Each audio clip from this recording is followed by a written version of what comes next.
ಈಗಾಗಲೇ SITಯನ್ನು ರಾಜ್ಯ ಸರ್ಕಾರ ರಚನೆ ಮಾಡಿದೆ. SITಯ ರಚನೆಯ ಕುರಿತಾಗಿ ರಾಜಕೀಯ ನಾಯಕರುಗಳು ಮಾತಾಡಿದ್ದಾರೆ.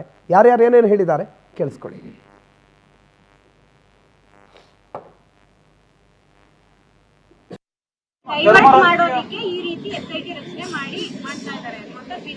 ಈಗ ಬಿಜೆಪಿ ಅವರು ಏನ್ ಮಾಡಬೇಕು ಅಂತ ಹೇಳಿ, ಫಸ್ಟ್ ಬಿಜೆಪಿ ಅವರು ಹೆಂಗ್ ನಡ್ಕೋಬೇಕು ಅಂತ ಹೇಳಿ ಹಂಗ್ ನಡ್ಕೋಣ. ಧರ್ಮ ರಾಜಕೀಯ ಅಂತ ನಡೆಯುತ್ತಂತ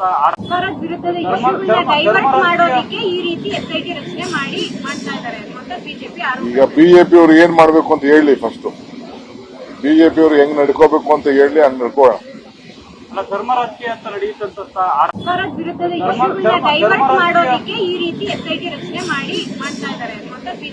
ಈಗ ಬಿಜೆಪಿ ಅವರು ಏನ್ ಮಾಡಬೇಕು ಅಂತ ಹೇಳಿ, ಫಸ್ಟ್ ಪ್ರತಿ ವರ್ಷನೂ ಕೂಡ ಕೋಟ್ಯಾಂತರ ಜನ ಈ ದೇವಸ್ಥಾನಗಳಿಗೆ ಭೇಟಿ ಮಾಡ್ತಾರೆ. ಶ್ರದ್ಧಾ ಭಕ್ತಿಯಿಂದ ಈ ದೇವಸ್ಥಾನಗಳಿಗೆ ನಡ್ಕೊಂತಾ ಇದ್ದಾರೆ. ನನಗೆಲ್ಲೋ ಒಂದ್ ಕಡೆ ಅನುಮಾನ ವ್ಯಕ್ತ ಆಗ್ತಾ ಇರುವಂಥದ್ದು, ಈಗ ಇದನ್ನ ಸೋಷಿಯಲ್ ಮೀಡಿಯಾದಲ್ಲಿ ದಿನನಿತ್ಯ ಅಪ್ಲೋಡ್ ಮಾಡ್ತಾ ಇರೋದು ಅದು ಮುಸ್ಲಿಂ ಯಾರೋ ಒಬ್ಬ ಯುವಕ, ಮುಸ್ಲಿಮೋನು. ಆಮೇಲೆ ಇದು ಕರ್ನಾಟಕಕ್ಕೆ ಸಂಬಂಧಪಟ್ಟಂತ ವಿಚಾರ.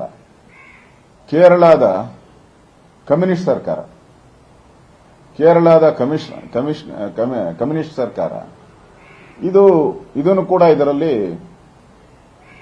ಬಹಳ ಮುತುವರ್ಜಿ ವಹಿಸ್ತಾ ಇದೆ. ಬಹಳ ಸೆನ್ಸಿಟಿವ್ ಇರುವಂತ ಇದು ವಿಚಾರ. ಇದು ಕರ್ನಾಟಕಕ್ಕೆ ಸಂಬಂಧಪಟ್ಟಿದ್ದು. ಕೇರಳ ಸರ್ಕಾರ ಯಾಕೆ ಬಂತು ಇದರಲ್ಲಿ? ಕೇರಳ ಸರ್ಕಾರ ಅಲ್ಲಿನ ದೇವಸ್ಥಾನಗಳನ್ನ ಯಾಕೆ ನಡೆಸ್ಕೊಂತಾ ಇದೆ? ಅಯ್ಯಪ್ಪ ವಿಚಾರವಾಗಿ ಏನೇನು ಗೊಂದಲಗಳು ಮಾಡಿ ಅಯ್ಯಪ್ಪ ದೇವಸ್ಥಾನಕ್ಕೆ ಏನೇನು ಅವಮಾನಗಳು ಮಾಡಿದ್ದಾರೆ ಅದೆಲ್ಲ ಜಗಜ್ಜಾಹಿರಾತ ಆಗ್ಬಿಟ್ಟಿದೆ ಅಲ್ಲಿನ ಕಮ್ಯುನಿಸ್ಟ್ ಸರ್ಕಾರ. ಈ ವಿಚಾರವಾಗಿ ಅವ್ರು ಯಾಕೆ ಬಂದರು? ಪ್ರತಿ ವರ್ಷನೂ ಕೂಡ ಕೋಟ್ಯಾಂತರ ಜನ ಯಾರು ತನಿಖೆ ಮಾಡಬೇಕು ಅಂತ ಒತ್ತಾಯ ಮಾಡಿದರು? ಬಹಳ ಜನ ಆ ಭಾಗದಲ್ಲಿ ಇರ್ತಕ್ಕಂಥವರು, ಪ್ರಗತಿಪರ ಚಿಂತಕರು, ಆ ಭಾಗದಲ್ಲಿ ಜನ ಸಮುದಾಯ ಮತ್ತು ಅವರೆಲ್ಲ ಸೇರಿ ಒತ್ತಾಯ ಮಾಡಿದ್ದಾರೆ. ಕಂಪ್ಲೇಂಟ್ ಕೊಟ್ಟಿದ್ದಾರೆ. ಕಂಪ್ಲೇಂಟ್ ಕೊಟ್ಟವರು ಕೂಡ ಹೇಳಿದ್ದಾರೆ ಇಲ್ಲೆಲ್ಲ ಈ ರೀತಿ ಆಗಿದೆ ಅಂತ. ಅದನ್ನ ತನಿಖೆ ಮಾಡಿ ಆಗಿದೆ ಆಗಿಲ್ಲ ಅನ್ನೋದು ಗೊತ್ತಾಗಬೇಕಲ್ಲ. ಸುಮ್ಮನೆ ಹೀಗೆ ಹೇಳ್ಕೊಂಡು ಹೋಗ್ತಾ ಇದ್ರೆ ಅದು ಕಾನೂನು ದೃಷ್ಟಿಯಲ್ಲೂ ಕೂಡ ಸರಿ ಕಾಣಿಸೋದಿಲ್ಲ. ಹಾಗಾಗಿ ಅದರ ತನಿಖೆ ಆದೇಶ ಮಾಡಿದ್ದೇವೆ. ತನಿಖೆಯಲ್ಲಿ ಏನು ಬರುತ್ತೆ ಗೊತ್ತಿಲ್ಲ ನಮಗೆ. ಏನೂ ಇಲ್ಲ ಅಂತಾದರೆ ಯಡಿಯೂರಪ್ಪನವರು ಹೇಳಿದಾಗೆ ಆಯಿತು, ಏನೂ ಇಲ್ಲ ಅಂಥೇಳಿ ಇಡೀ ಸಮಾಜಕ್ಕೆ ತಿಳಿಸ್ಬೋದು ನಾವು. ತನಿಖೆ ಉದ್ದೇಶ ಏನಿದೆ ಏನಿಲ್ಲ ಅನ್ನೋದನ್ನ ತಿಳಿಸಿಕೊಡುವ ಉದ್ದೇಶ ಅಂತ ಗೃಹ ಸಚಿವರು ಹೇಳಿದ್ರು. ಅವ್ರ ಜೊತೆಗೆ ಬೇರೆ ಬೇರೆಯವರು ಮಾತಾಡಿದ್ರು. ಸರ್, SIT ರಚನೆ ಬಗ್ಗೆ ತಾವೇನು ಹೇಳ್ತೀರಿ? It's A most welcoming move. ಬೇಕಿತ್ತು ಇದು ಅನ್ನೋದು. ಯಾವುದಕ್ಕಾದರೂ ಒಂದು ಕೊನೆ ಅಂತ ಬರಬೇಕು. ಸಮಾಜವನ್ನಾಗಲಿ ಒಂದು ಸಿಸ್ಟಮನ್ನಾಗಲಿ ಎಷ್ಟು ದಿನ ನೀವು ದಾರಿ ತಪ್ಪಿಸ್ಬೋದು ಅನ್ನೋದು. That should be legal end. ಇಷ್ಟರಟ್ಟಿಗೆ ಈ ಕೊಳಕು ಹೋರಾಟಗಾರರು ಏನಿದ್ದಾರಲ್ಲ, they are escaped from this. ತೋರಿಸೋದು ಪಬ್ಲಿಸಿಟಿ ತಗೊಂಡು ಎಲ್ಲಿಗೆ ಬರ್ತಾ ಇರಲಿಲ್ಲ, ಎಲ್ಲಿಗೂ ಬರ್ತಾ ಇರಲಿಲ್ಲ, ಎಲ್ಲೂ ಪ್ರೂಫ್ ಕೊಡ್ತಾ ಇರಲಿಲ್ಲ. Just social media publicity, YouTube, ವಾಟ್ಸಪ್ಗಳಲ್ಲೇ ಇದ್ರು. ಬಟ್ ಈ ಸಲ ಇವರು ಸಿಕ್ಕಾಕೊಂಡ್ರು ಅಂತ ಹೇಳ್ತೀನಿ ನಾನು. ಏನಕ್ಕೆ ಸಿಕ್ಕಾಕೊಂಡ್ರು ಕೇಳಿ. ಫಸ್ಟ್ ಇವರು ಲಾಸ್ಟ್ ಟೈಮಿನ ನಾವು ಯಾವಾಗ ಪವರ್ ಟಿವಿಯಲ್ಲಿ ನಾವು ಎಪಿಸೋಡ್ ಮಾಡಿ ತೋರಿಸಿದ್ವಿ, ಇದು ನಕಲಿ ಹೋರಾಟ, ಇದು ಸುಳ್ಳು ಹೋರಾಟ ಅಂತ ಯಾವಾಗ ತೋರಿಸಿದ್ವಿ, ಯಾವಾಗ ಬಿ ಮಹೇಶ ಬಂದ್ಬಿಟ್ಟು ತಡಬಡಾಯಿಸಿದ ನಮ್ಮ ಟಿವಿಯಲ್ಲಿ, ಆ ಹೋರಾಟವು ಅಲ್ಲಿ ತಣ್ಣಗಾಗ್ಬಿಟ್ಟಿತ್ತು. ಜನಗಳು ಯಥಾಸ್ಥಿತಿಗೆ ಬಂದಿದ್ರು. ಅಂದರೆ ಗೊತ್ತಾಗ್ಬಿಟ್ಟಿತ್ತು ಈ ಹೋರಾಟಗಾರರ ನಿಜ ಬಣ್ಣ ಏನು ಅಂತ ನಾನು ತೋರಿಸ್ಬಿಟ್ಟಿದ್ದೆ. ತದನಂತರ ಏನಾಯಿತು, ಈ ಹೋರಾಟಗಾರರು ದಿಸ್ ಈಸ್ ಲೈಕ್ ನಕ್ಸಲಿಸಮ್. ಈ ನಕ್ಸಲಿಸಮ್ ಇದೆಲ್ಲ ಹಾಗೆ. ನೀವು ನೋಡಿ ಅವರು ಹಾಡುವ ಹಾಡುಗಳು, ಅವರು ಮಾಡುವ ಕ್ರಿಯೇಷನ್ಗಳು, ಆಲ್ ಪ್ಲಾನ್ಸ್. ಈ ನಕ್ಸಲೈಟ್ ಏನು ಮಾವೋವಾದಿಗಳು ಮಾಡ್ತಾರಲ್ವಾ, ಇದೇ ರೀತಿಯ ಹೋರಾಟಗಳು ಇವರು ಮಾಡೋದು. ಪ್ಲಾನ್ ಜಸ್ಟ್ ಜನರನ್ನು ದಂಗೆ ಎಬ್ಸೋದು, ಏನಾದರೂ ಹೇಳೋದು, ಪ್ರೂಫ್ ಕೊಡಲ್ಲ, ಅಳುವುದು, ಹೆಣ್ಣು ಮಕ್ಕಳನ್ನು ತೋರಿಸೋದು, ಎಲ್ಲ ರೇಪಾದ ಮಕ್ಕಳು 15 ವರ್ಷ 16 ವರ್ಷ 8 ವರ್ಷ 10 ವರ್ಷದವರಂತ ಕೇಳೋದು, ಹೆಣ್ಣು ಮಕ್ಕಳಿಗೆ ಅವಮಾನ ಆಗಿದೆ ಅಂತ ಹೇಳೋದು. ಇದೆಲ್ಲ ಏನು ಗೊತ್ತಾ, this is all sensitive issues in the society. ನಿಮಗೆ ನಿಮ್ಮ ಅಪ್ಪನಿಗೆ ಏನಾಯ್ತು ಅಂತ ಆದರೆ ನಿಮ್ಗೆ ಅಷ್ಟು ಅನಿಸಲ್ಲ, ಅಪ್ಪ ಹ್ಯಾಂಡಲ್ ಮಾಡಿ ಬರ್ತಾನೆ ಅಂತ. ಆದರೆ ನಿಮ್ಮ ಅಮ್ಮನಿಗೆ ಸ್ವಲ್ಪ ಆಯ್ತಂತ ಅನಿಸಿದ್ರೆ ಆ ಫೀಲಿಂಗ್, ಆ ಇಮೋಷನ್ ಇದೇ ಬೇರೆ.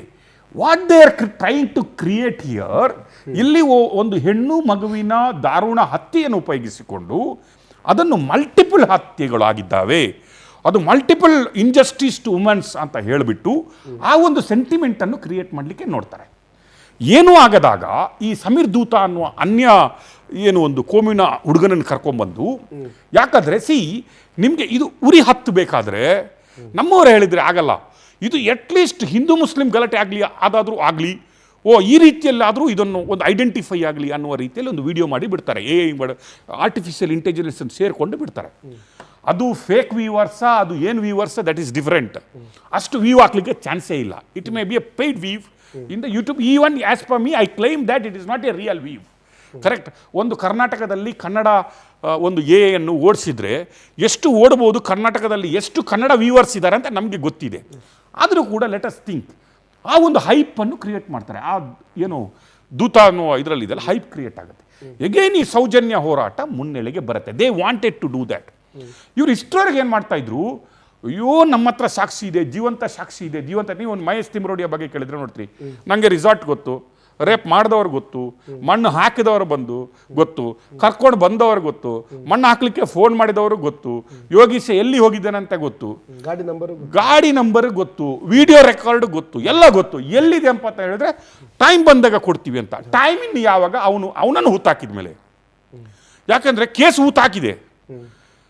ಸೌಜನ್ಯ ಕೇಸ್ ಪ್ರಕರಣ, ಸಂತೋಷ್ ರಾವ್ ಪ್ರಕರಣ ಹೈಕೋರ್ಟಲ್ಲಿ ಎಂಡ್ ಆಗಿದೆ. ಸುಪ್ರೀಂ ಕೋರ್ಟ್ಗೆ ಅಪೀಲ್ಗೆ ಹೋಗ್ತಾರೆ ಇಲ್ಲ ಅಂತ ಗೊತ್ತಿಲ್ಲ. ಇವನು ಇನ್ನೂ ತಂದು ಕೊಡೋದು ಯಾವಾಗ? ಇವನನ್ನು ಹೂತಾಕಬೇಕು ಯಾರಾದರೂ, ಅದ್ರ ಮೇಲೆ ತಂದು ಕೊಡಬೇಕು. ಕೇಸ್ ಅಂತೂ ಹೂತಾಕಿ ಆಗಿದೆ.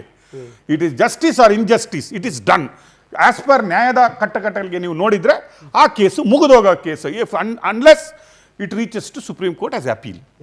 ಕರೆಕ್ಟ್. ಅದು ನಮಗೆ ಗೊತ್ತಿದೆ. ನಾವು ವಾಟ್ ಹ್ಯಾಪೆಂಡ್, ಇವರೆಲ್ಲ ಸೇರಿಬಿಟ್ಟು ಇನ್ನೊಂದು ಈ ಏನೋ ಭೀಮನ ಕೌರವನ ಯಾರೋ ಒಂದು ಹುಡ್ತಾರಲ್ಲ, ಐ ಡೋಂಟ್ ನೋ ಯಾರು ಹೆಸರಿಟ್ರು, ಭೀಮ ಕೌರವ ನಂಗೆ ಗೊತ್ತಿಲ್ಲ.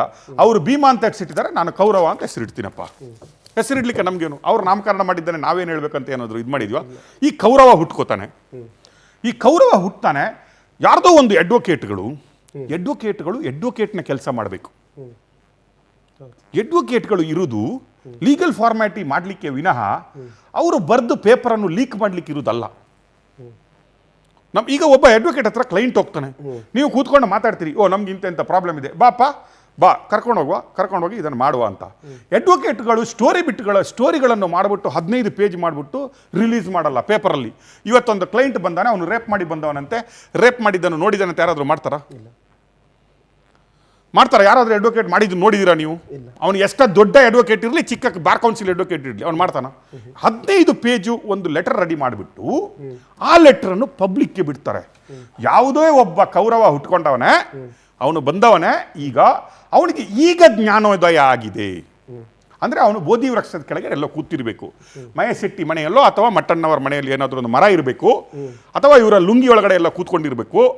ಅವನಿಗೆ ಅರ್ಥ ಆಗಿರಬೇಕು, ಈಗ ನಾನು ಮಾಡಿದ ತಪ್ಪು ಅರಿವಾಗಿದೆ ನನಗೆ, ಕರೆಕ್ಟಾ, ಬೋಧಿ ವೃಕ್ಷದಲ್ಲಿ ನಾನು ಬಂದೆ, ನನಗೆ ಜ್ಞಾನೋದಯ ಆಯಿತು, ಈಗ ನಾನು ಬಂದು ತಪ್ಕೋತೀನಿ ಅಂತ ಹೇಳ್ತಾನೆ. ಸಿ ವಾಟ್ ಈಸ್ ಅಡ್ವೊಕೇಟ್ ಕೆಲಸ ಇಲ್ಲಿ? ವಿಚಾರವನ್ನು ಕೋರ್ಟಿಗೆ ತಗೊಂಡೋಗೋದು.